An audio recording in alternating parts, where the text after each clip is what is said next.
Century-old Niagara generators still powering the grid.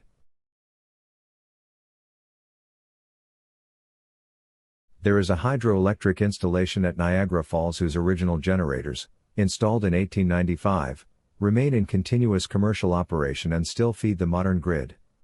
These are not replicas or museum pieces but working machines that have produced power for well over a century with regular maintenance and only water as fuel. Comparable long-served installations exist across North America and Europe. Their survival reveals a different engineering logic. 19th century builders prioritized durability and overbuilt critical components because initial capital costs were high and future markets uncertain. Where replacing a functioning turbine costs tens of millions but yields only marginal efficiency gains, the economic choice favors continued operation.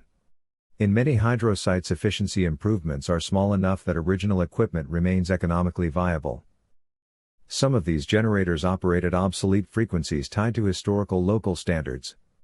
The cost and complexity of conversion made removal uneconomic, so legacy 25 Hz systems persisted to serve specific industrial customers who maintained matching equipment. This created technical ecosystems in which old and new technologies coexisted. The skills needed to keep these machines running are largely tacit.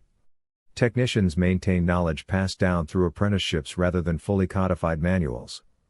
To prevent loss of expertise, some operators now record video of rare maintenance tasks and preserve archival documentation so future crews can replicate once-in-decades procedures. Design foresight also mattered.